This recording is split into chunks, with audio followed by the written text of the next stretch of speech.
Hello दोस्तों, कैसे हैं आप सब लोग। दोस्तों मैं हूं आपका अपना प्यारा एंजॉय डिफीट। तो respected ladies, senior citizen and my dear friends, आप सभी को मेरा नमस्कार। और आज मुझे अपोनेंट मिले हैं कोलंबिया के। दोस्तों देखिए, तो ये अपोनेंट मिले नहीं, एक्चुअल अपोनेंट मिली हैं कोलंबिया की हैं। इनके 1758 अंक हैं और मेरे हैं 1517।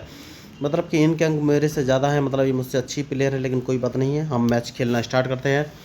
तो मैं अपना पहला मूव चल देता हूँ। जैसा कि ग्रीन कलर का आपको टिक दिखाई दे रहा है, तो E2 पर जो मेरे पॉन है उसको उठाकर मैं E3 पर रख देता हूँ। दोस्तों मैंने रख दिया है।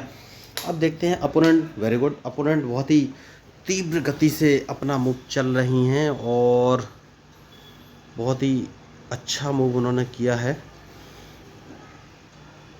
तो मैं अपना मूव चल देता हूँ दोस्तों। जो मेरा पॉन है A2 पर, उसको उठाकर A3 पर रख देता हूँ। दोस्तों मुझे देखना है अपोनेंट कौन सा मूव चलेंगे।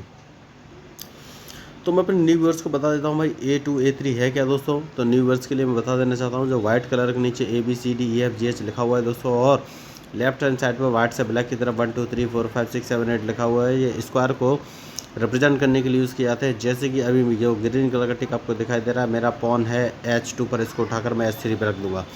और अगर आपको चेस के बेसिक रूल से मूव के बारे में कोई कन्फ्यूजन है, आप नहीं जानते हैं, तो इस मैच के डिस्क्रिप्शन लिंक में मैंने एक बेसिक रूल्स ऑफ चेस के नाम से एक वीडियो डाला हुआ है, आप उसको देख लीजिए। मैंने उसमें बहुत ही बेसिक स्टेप्स में चेस के सारे मूव्स और रूल समझाने की कोशिश की है। मैं गारंटी के साथ बोलता हूँ, इतने बेसिक स्टेप्स में कभी किसी ने चेस के मूव्स और रूल नहीं समझाए होंगे। आप एक बार उस वीडियो को देख लेंगे तो आपको चेस के सारे मूव्स और रूल क्लियर हो जाएंगे दोस्तों। एटलीस्ट आप मूव तो चल ही सकेंगे। और चेस अच्छा तभी खेल पाएंगे जब आप इसकी प्रैक्टिस करेंगे, अपोनेंट के साथ खेलेंगे। तो ठीक है दोस्तों, अब मैच में वापस आते हैं। उन्होंने E7 से अपना पॉन उठाकर E5 पर रख दिया है। तो हम थोड़ी एनालिसिस कर लेते हैं, ये कौन सी चाल चल सकती है। देखिए, जो मैं एनालिसिस कर रहा हूँ यही आपको करना है हर एक मूव के बाद अपोनेंट की। तो क्वीन को निकाल कर सीधा F6 पर रख सकते हैं। ये मेरा प्रोडक्शन है, ज़रूर नहीं है वैसी चाल चले, लेकिन प्रोडक्शन तो मैं कर ही सकता हूँ। ठीक है, तो मैं अपना मूव चलूँगा। जो ग्रीन कलर का टिक आपको दिखाई दे रहा है, B2 से उठाकर अपने पॉन को B4 पर रख लिया है मैंने। अब मुझे देखना है ये कौन सा मूव चलेंगे। तो देखिए दोस्तों, मैं ह्यूमन के साथ खेलता हूँ, वो भी ह्यूमन है, मैं भी ह्यूमन हूँ, और वो बहुत ही अच्छा खेल रही हैं इस समय। ओके, उन्होंने अपने नाइट को उठाकर सीधा D7 पर रखा है। इस दैट मीन्स वो नाइट को B6 पर भी रख सकती हैं, B6 पर भी रख सकती हैं। उसके बाद उनकी मूव जो प्लान है A4 पर रखने का होगा नाइट का। कोई बात नहीं, मैं उनके लिए तैयार हूँ, वो B4 पर रख सकती हैं। तो मैं पहले अपना मूव चल देता हूँ दोस्तों। जो ग्रीन कलर का टिक आपको दिखाई दे रहा है, मैं अपने बिशप को B2 पर रख लूँगा। अब जैसा कि मेरा प्रेडिक्शन है, वो अपने नाइट को B4 6 पर रखेंगी। देखते हैं रखते हैं कि नहीं। नहीं, अभी उन्होंने नहीं रखा है। कोई बात नहीं दोस्तों, मैं एक काम करता हूँ और मैं एक मूव चलता हूँ बढ़िया वाला। जो ग्रीन कलर का टिक आपको दिख रहा है, इसको डबल कदम चल देता हूँ। डबल स्क्वायर मैंने चल दिया। मुझे देखना है ये कौन सा मूव चलेगी, क्योंकि मेरा मूव इनके मूव के ऊपर ही डिपेंड है दोस्तों। मैं कोई भी स्पेशल स्ट्रेटजी नॉर्मली नहीं बनाता हूँ, अपोनेंट का मूव देख के ही बनाता हूँ। जैसे देखिए, मैंने आगे चला था तो इन्होंने अपना मूव चल दिया है।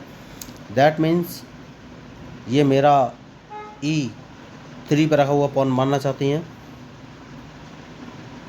तो दोस्तों इन्होंने एक छोटी सी मिस्टेक की है, क्या मैं उस मिस्टेक का फ़ायदा उठाऊँ? मैं अपने इस पॉइंट से इनका पॉन मार दूँ क्या? मैं ये सोच रहा हूँ, अभी किया कुछ नहीं है। नहीं दोस्तों, मुझे अभी नहीं मारना चाहिए। मैं अपने क्वीन को उठाकर E2 पर रख देता हूँ दोस्तों। देखिए, तो कुछ मूव्स होते हैं दोस्तों, आपको वो मूव सोचने पड़ेंगे, उसके बाद ही आगे का कोई मैच आप प्लान कर सकते हैं। अब इन्होंने गलती की है। देखिए दोस्तों, इन्होंने मेरे मूव का एनालिसिस नहीं किया। मैंने अगर क्वीन सामने रखा है तो इसका मतलब ये है कि अब मैं इस पॉइंट से इनके पॉइंट को मारूंगा दोस्तों, और वो अपने पॉइंट से मेरे पॉइंट को नहीं मार पाएंगे दोस्तों। तो ये है मूव की एनालिसिस। इन्होंने मूव की एनालिसिस नहीं की थी और इस बात का इन्हें लॉस उठाना पड़ेगा दोस्तों। तो मैंने पहले कहा है, इस मैच में जो गलती करेगा वही हारेगा, चाहे कोई भी हो। तो ये सिंपल मूव की एनालिसिस होती है दोस्तों। इनके 1758 अंक हैं। इस तरह की मूव की मैं इनसे उम्मीद नहीं कर रहा था। इन्हें देख लेना चाहिए था कि मैंने क्वीन अपने किंग के सामने रख दिया है, तो भाई इनके किंग को चेक पड़ जाएगा सीधा। तो देखिए, एक अब मुझे जो है, मैं आपको बताना चाह रहा था, एक पॉन का मुझे बेनिफिट हो गया है। तो अब मुझे देखना ये कौन सा मूव चलेंगे, उसके बाद ही मैं आगे कोई मूव चलूँगा दोस्तों। देखिए, तो बहुत ही सीधी बात है, बहुत ही इंटरेस्टिंग मैच है। मुझे देखना है ये कौन सा मूव चलेंगी, तभी मैं आगे कोई मूव चलूँगा। तो इन्हें मेरा जो है पॉन मारना ही पड़ेगा, वरना मैं इनका पॉन मार दूंगा, ये बात पक्की है। तो मैं जैसा कि आपसे बोल रहा था दोस्तों, अब मैं इनको चेक दे दूंगा। अब मुझे देखना है ये कौन सा मूव चलेंगी। तो भाई मैच में जो गलती करेगा उसको जो है भुगतना तो पड़ेगा ही, चाहे कोई भी हो। तो देखिए मैंने अपना मूव चल दिया है, मुझे देखना है ये कौन सा मूव चलेंगे, उसके बाद ही मैं कोई आगे का मूव चलूँगा दोस्तों। मुझे लग रहा है ये अपने नाइट को उठाकर E8 पर रखना चाहेंगी, जहाँ तक मुझे लग रहा है। वो सॉरी, नाइट नहीं, रूक को। अब डिपेंड करता है ये कौन सा मूव चलेंगी। इन्होंने रूक को नहीं उठाया है, कोई बात नहीं है। तो देखिए इन्होंने नाइट को उठाया है जिससे कि मेरे क्वीन को ये मार सके। तो मैं एक काम करता हूँ दोस्तों, और वो काम ये है कि मैं, ओहो देखिए मैं गलती करने जा रहा था। तो मैं वही आपको बोल रहा हूँ, आपको सोच समझ के ही मूव करना है। तो मेरा जब क्वीन सीधा सीधा मरने वाला है तो सबसे पहले मैं इसको बचाऊंगा दोस्तों। और बचाने के लिए सही मूव है, ओह देखिए सही मूव है कि मैं उसको उठाकर E3 पर रख देता हूँ दोस्तों। देखिए तो अब मुझे देखना है ये कौन सा मूव चलेंगी। ये अपने रूक, ये पक्की बात है, ये अपने रूक को ही उठाकर E8 पर रखेंगे दोस्तों। ये मेरा प्रोडक्शन है, बहुत सही प्रोडक्शन जहाँ तक मुझे लग रहा है मैं करने की कोशिश कर रहा हूँ। लेकिन जो फाइनल मैच है वो तो उसके बाद ही पता चलेगा कि भाई क्या इस मैच का रिजल्ट होने वाला है। वेरी गुड, इन्होंने वो मूव नहीं चला है, कोई बात नहीं है। मैं, ओहो देखिए, तो मैं गलती करने वाला था। मैंने आपको बोला था कि रूक रखने वाली, तो वो उन्होंने उस समय नहीं रखा, तो वो अब रखेंगी। तो उससे पहले मैं एक काम करता हूँ, मैं अपने नाइट को रख देता हूँ जिससे कि मैं अपने क्वीन को उस पोजीशन से हटा सकूँ। तो अगर इन्होंने अब रूक रखा तो मैं अपने नाइट को कैंसलिंग करके बचा लूँगा। और अगर मैं नाइट को E2 पर नहीं रखता तो वो E8 पर अपने रूक को रख देती, तो मेरा जो है क्वीन मारा जाता। तो क्वीन को यानी कि वजीर को बचाना बहुत ज़रूरी है दोस्तों। तो मैंने जानबूझ के मूव चलाया, मुझे देखना है वो कौन सा मूव चलेंगी, क्योंकि उनके मूव के ऊपर ही मेरा मूव डिपेंड करेगा दोस्तों। तो मैच तो इंटरेस्टिंग है ही, अब मुझे उनके मूव का इंतज़ार है। कोई बात नहीं, उन्होंने अपना मूव चल दिया तो मैं भी अपना मूव चलूँगा। मैं अपने दूसरे नाइट को बाहर निकाल लिया है, अब मुझे देखना है वो कौन सा मूव चलेंगी। तो मैच तो इंटरेस्टिंग है, अब मुझे देखना है। वेरी गुड, मैं आपको पहले ही बोल रहा था। तो कोई बात नहीं है, मैं इनके लिए तैयार हूँ। मैं अपने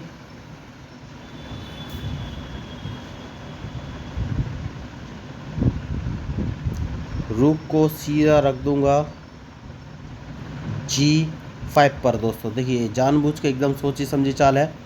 अब मुझे देखना है ये कौन सा मूव चलेंगे, उसके बाद ही मैं आगे कोई मूव चलूँगा।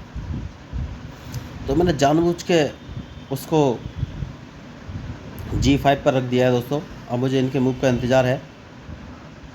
तो मैं देखना चाहता हूँ ये कौन सा मूव चलेंगे इस समय, उसके बाद ही मैं आगे का कोई मूव चल सकता हूँ। वेरी गुड,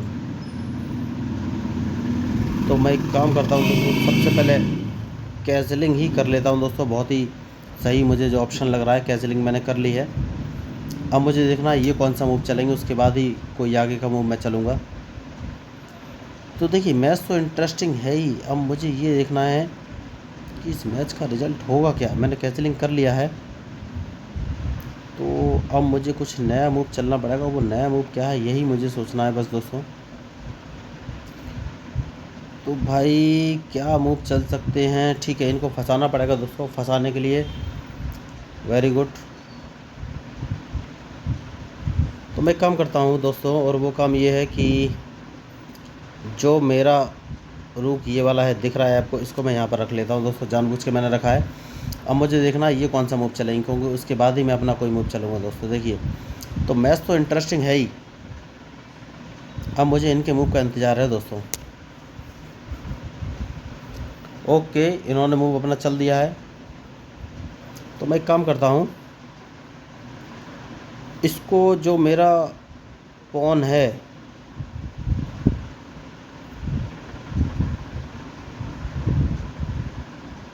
इसको 2 मूव्स ऐड कर देता हूँ, जिससे कि ये अपना नाइट यहाँ से हटाएं। अब मुझे देखना है ये कौन सी, वो बिशप यहाँ से हटाएं। अब मुझे देखना है ये कौन सा मूव चलेंगी। तो भाई देखिए मैंने आपको पहले ही बोला है, जो मैच में गलती करेगा वही हारेगा, चाहे कोई भी हो। ठीक है दोस्तों, इन्होंने पीछे ले लिया है अपना। तो मैं एक काम करता हूँ दोस्तों, और वो काम ये है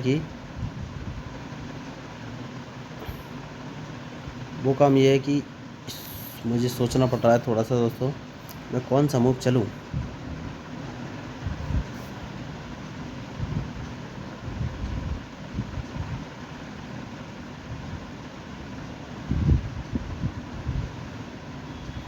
देखिए दोस्तों, मैच तो इंटरेस्टिंग है थोड़ा सा।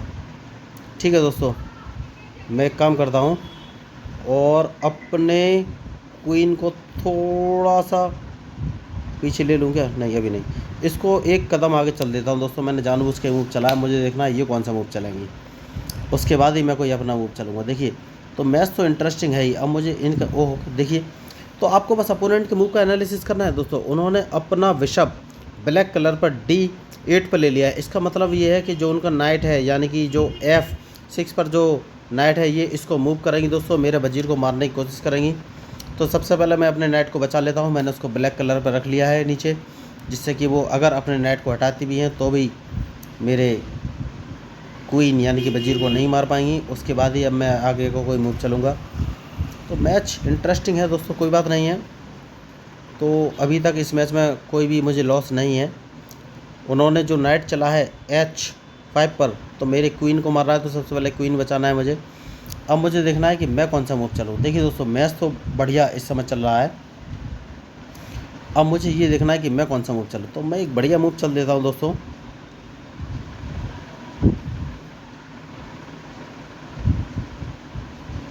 सोच रहा हूँ मैं कौन सा मूव चलूँ।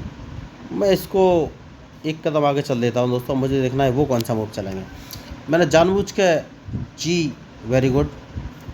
अब देखिए दोस्तों, अब मैच थोड़ा सा फंसने वाला है, क्योंकि मैं जो मूव चलने वाला हूँ वो है ये। अब मुझे देखना है ये कौन सा मूव चलेंगे दोस्तों। देखिए, तो अब ये डिसाइड करेगा कि ये कौन सा मूव चलने वाले हैं दोस्तों, उसके बाद ही मैं आगे की कोई चाल चल पाऊँगा। तो मैंने जानबूझ के H4 वाले पॉइंट को H5 पर रखा है, क्योंकि मैं उनके राजा को अटैक करना चाहता हूँ। डिपेंड ये करता है कि भाई वो कौन सा मूव अब चलेंगे, क्योंकि उनके मूव के ऊपर ही मेरा मूव डिपेंड करता है दोस्तों। सीधी बात तो यही है। उन्होंने आगे चल दिया है, कोई बात नहीं है दोस्तों। तो मैं एक काम करता हूँ, मैं इसको एक कदम आगे चल देता हूँ दोस्तों। अब देखिए, तो मैच अब इंटरेस्टिंग मोड पे है। अब मुझे देखना है कि वो कौन सा मूव चलेंगे, उसके बाद ही मैं आगे कोई मूव चलूँगा। उन्होंने ब्लैक वाले जो है बिशप को सामने रखा है, कोई बात नहीं, मैं इनके लिए रेडी हूँ। मैं अब अपने नाइट की चाल चलूँगा, जैसे कि मैंने आपसे कहा था। अब मुझे देखना है वो कौन सी चाल चलेगी। मैं नाइट को उठाकर G3 पर रख लिया है। इसके पीछे का रीज़न ये है कि मैं उसको उठाकर अभी, तो देखिए, मैंने जैसे कि आपको कहा था, नाइट को उठाकर G3 पर रख लिया। अब मैं उसको उठाकर सीधा E4 पर रख दूंगा दोस्तों। अब मुझे देखना है ये कौन सा मूव चलेंगी, उसके बाद ही मैं कोई आगे का मूव चलूँगा। तो भाई मैच बहुत ही स्ट्रेटजिक है। अब मुझे इनके मूव का इंतज़ार है, उसके बाद ही कुछ फाइनल हो पाएगा कि भाई क्या इस मैच में होने वाला है। देखिए, मैंने एक बढ़िया मूव बनाया है दोस्तों। अब मुझे देखना है वो सक्सेसफुल होता है या नहीं, लेकिन डिपेंड करता है कि ये कौन सा मूव चलेंगी। उनके मूव के ऊपर ही मेरा मूव डिपेंड करता है। मैं सोच रहा हूँ मैं D6 पर अपने नाइट को रखूँगा दोस्तों, अगर इन्होंने ओके। तो जैसा कि मैं आपको सोच रहा था, इन्होंने मेरे मूव को अनदेखा किया है और एनालिसिस नहीं किया है। मैं चाहूँ तो G5 वाले पॉन को मार भी सकता हूँ दोस्तों, और ये मारना बड़ा सही भी रहेगा। नहीं दोस्तों, एक काम करते हैं, मैं ऐसे मूव चलता हूँ जिसमें ये कंफ्यूज हो जाएंगे, और मैं इसको अगर मार देता हूँ तो मुझे ज़्यादा फ़ायदा नहीं होगा दोस्तों। इसको मार देता हूँ तो ये अपने क्वीन की चाल चल पाएंगी कहाँ, बीच इधर रख देंगी, तो मुझे कुछ खास फ़ायदा नहीं होगा। ठीक है, तो मैं अपने नाइट को D6 पर रख दूँगा, जैसा कि मैंने कहा था, और इनके क्वीन पर मैंने टारगेट ले लिया है। अब ये इनको अपना क्वीन ही बचाना पड़ेगा दोस्तों, इनके पास कोई ऑप्शन नहीं है। तो मैं वही आपको बोल रहा था, मैच में जो गलती करेगा उससे भाई भुगतना पड़ेगा, चाहे कोई भी हो। देखिए, तो बहुत ही बढ़िया इन्होंने मूव चला है, कोई बात नहीं है। तो मैं एक काम करता हूँ, पहले इनके इस रूक को मार देता हूँ। जानबूझ के मैंने रूक मार दिया है। अब मुझे देखना है ये कौन सा मूव चलेंगे दोस्तों। देखिए, ओके, तो अब मुझे एक काम करना है दोस्तों। वो काम ये है कि मैं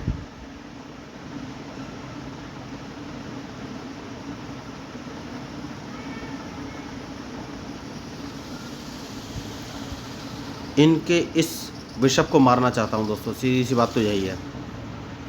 अब मुझे ये देखना है कि ये कौन सा मूव चलेंगे, उसके बाद ही आगे का कोई मूव फाइनल होगा। मैं इनके बिशप को तो मारना ही चाहता हूँ। ओके, तो देखिए जैसा कि मैंने कहा था बिशप को मारना चाहता हूँ, क्योंकि बिशप को मार के मैं इनका वजीर मार दूंगा दोस्तों। देखिए, और इन्होंने क्वीन अपना मरवा लिया। कैसे, मैं आपको बता देता हूँ। अब मुझे सिंपली अपना नाइट हटाना है यहाँ से। देखिए मैंने नाइट हटा लिया है और इनका क्वीन अब मारा गया, इसको बचाने वाला कोई नहीं है। तो देखिए मैं वही आपको बोल रहा था, अपोनेंट के मूव का आपको एनालिसिस करना पड़ेगा। तो मैंने जो इतना सारा मूव किया वो बस इसीलिए किया कि मैं इनके क्वीन को मार सकूँ। मैंने अल्टीमेटली इनके क्वीन को मार दिया है। तो अब इस मैच में कुछ बचा नहीं है, ये भी समझ गई होंगी मैडम कि अच्छी तरीके से मूव का एनालिसिस ना करने का क्या नतीजा हो सकता है। तो अल्टीमेटली तो अब इस मैच में कुछ जो है होने वाला नहीं है। फिर भी एक काम तो कर ही सकते हैं कि वो काम ये है कि यहाँ पर अपने क्वीन को रखेंगे। और देखिए अब बढ़िया एक चेक देंगे दोस्तों, और चेक होगी शानदार। एक चेक देंगे इनको। अब देखिए, अब वैसे तो इस मैच में अब कुछ खास बचा नहीं है दोस्तों, सीधी बात तो यही है, चेक उनको लग गया है। अब मैं अपने नाइट से दोबारा चेक दे दूंगा दोस्तों। देखिए मैंने दोबारा चेक दे दिया है। तो इनके पास अब कुछ खास ऑप्शन है नहीं, ये अपने नाइट से मेरे नाइट को मारेंगी F6 पर रखकर। तो मैं अब मेरा कहने का यही मतलब है, देखिए अब इस मैच में कुछ बचा नहीं है, लेकिन मेरा कहने का एक ही मतलब है कि भाई आपको मूव हमेशा ऐसे चलने चाहिए कि भाई अपोनेंट के मूव का आप एनालिसिस कर लीजिए, उसके बाद ही कोई आगे मूव चलिए। तो मैच बहुत ही इंटरेस्टिंग है। इस मैच में वैसे तो अब कुछ खास बचा नहीं है, मैडम बहुत अच्छी प्लेयर थी, लेकिन इन्होंने मेरे मूव का एनालिसिस नहीं किया। तो आई एन्जॉय डिफीट। आज फिर अपोनेंट की डिफीट को एंजॉय करेगा दोस्तों, सीधी बात तो यही है। तो बढ़िया मैच खेला उन्होंने, जितनी इनकी तारीफ़ की जाए उतनी कम है, लेकिन मेरे मूव्स का इन्होंने एनालिसिस नहीं किया दोस्तों। तो मैं वही आपको समझा रहा था, देखिए तो मैं वही आपको समझा रहा था कि भाई मैच में जो है कोई बड़ा छोटा प्लेयर नहीं होता है, बस आपको थोड़ा सा ध्यान रखना पड़ता है कि भाई अपोनेंट के मूव का एनालिसिस करना है। तो मैं इनको पहले चेक दे देता हूँ दोस्तों। देखिए सीधी सी बात है, इनकी चेक और मैट होने वाली है। अब इनको बचाने वाला कोई है नहीं। मैं इस पॉन को एक कदम और आगे चल दूंगा, जो कि ग्रीन टिक आपको दिखाई दे रहा है। मैं इसको F6 पर रख दूंगा, जिससे कि इनकी डायरेक्ट चेकमेट की जा सके। अब इनके पास कोई ऑप्शन है नहीं दोस्तों, डायरेक्ट चेकमेट है और बचने का कोई पॉसिबिलिटी है नहीं। तो मैं वही आपको बोल रहा था दोस्तों, मूव ऐसा चलिए कि अपोनेंट आपके मूव के समझ ना सके दोस्तों। देखिए तो मैंने हमेशा ऐसे ही मूव चले कि अपोनेंट प्रिडिक्शन ना कर सके कि भाई मैं कब कैसे लिंक करने वाला हूँ, कौन सा मूव चलने वाला हूँ। तो देखिए मैं रिजल्ट आपके सामने है। ऐसा भी नहीं है कि मैं बहुत बड़ा प्लेयर हूँ दोस्तों, मैं कुछ भी बहुत बड़ा प्लेयर नहीं हूँ, मैं एक छोटा सा प्लेयर हूँ। मैं सिर्फ मूव्स की एनालिसिस करता हूँ दोस्तों। तो देखिए अब इस मैच में कुछ होने वाला नहीं है, मैं इनको एक चेक दूँगा और चेक एंड मैट है, बहुत ही बेहतरीन चेक मैट है, आप देख सकते हैं। तो मैंने इसमें कुछ खास नहीं किया है। जो लोग बोलते हैं कि भाई ये मूव सीखो, वो मूव सीखो, पैसे दो, चेस क्लास ज्वाइन करो, वो सब फालतू का बोलते हैं दोस्तों। क्योंकि मूव सीखने से नहीं आता है दोस्तों, मूव चलने से ही आता है। जब आप मूव चलेंगे तभी आपको स्ट्रेटजी आपकी बनना स्टार्ट हो जाएगी। क्योंकि आपका ब्रेन उतनी स्पीड में जब सेम कंडीशन में काम करता है तो उसको आदत हो जाती है और वो अंडर प्रेशर सही डिसीजन, क्विक और सही डिसीजन लेने लगता है दोस्तों। तो आप नए नए मूव सीख सकते हैं, अपनी स्ट्रेटजी बना सकते हैं। जब लाइफ में भी ऐसी सिचुएशन आएगी तो भी आपका दिमाग क्विक और सही डिसीजन लेगा अंडर प्रेशर, क्योंकि वो उस कंडीशन में 100% एफिशिएंसी देने का आदी है दोस्तों। तो आप लाइफ की सिचुएशन को भी सुलझा सकते हैं, आगे बढ़ सकते हैं और स्ट्रेटजिक मूव लाइफ में भी चल सकते हैं। और किसी को भी पैसा देने की ज़रूरत नहीं दोस्तों। कोई कहता है कि चेस क्लासेस ज्वाइन कर लीजिए, पैसा देने ना, कुछ भी देने की ज़रूरत नहीं है। सिंपली आप चाहें तो मेरा चैनल सब्सक्राइब कर सकते हैं, मैं आपको नए नए स्ट्रेटजी और मूव से इंट्रोड्यूस कराता रहूँगा। और अगर आप चाहेंगे तो मैं आपके साथ खेल भी सकूँगा दोस्तों। देखिए तो उसमें कोई बड़ी बात नहीं है, आप मेरे साथ खेल भी सकते हैं। आप बस एक मैसेज कर सके, मुझसे टाइम ले सकते हैं, उसके बाद हम लोग खेल भी सकते हैं। तो अगर पॉसिबल हो तो प्लीज़ सब्सक्राइब कीजिएगा दोस्तों, क्योंकि मेरा उद्देश्य है चेस को वर्ल्ड में फेमस करना और ख़ुद को फेमस करना नहीं। इसीलिए मैंने अपना नाम और फेस अभी तक नहीं बताया दोस्तों, क्योंकि मेरा एक ही नाम है, आई एन्जॉय डिफीट। और हाँ, डिफीट का मतलब ये है कि मैं अपनी हार को एंजॉय करता हूँ दोस्तों। लेकिन भाई ह्यूमन नेचर है, अगर अपोनेंट हारेगा तो उसको भी एंजॉय तो करना ही पड़ेगा। तो भाई नाम मेरा आई एन्जॉय डिफीट है, मतलब मैं अपनी हार एंजॉय करना चाहता हूँ, मैं अपनी हार को एंजॉय करता हूँ। तो मैं हूँ आपका प्यारा आई एन्जॉय डिफीट। अगर आपको मैच अच्छा लगा हो तो प्लीज़ सब्सक्राइब कीजिएगा, मैं इंतज़ार में रहूँगा आपके। कमेंट्स, मैसेज और रिप्लाई के दोस्तों। मैं हूं आपका अपना प्यारा एंजॉय रफी, representing India internationally at chess. Thank you, धन्यवाद।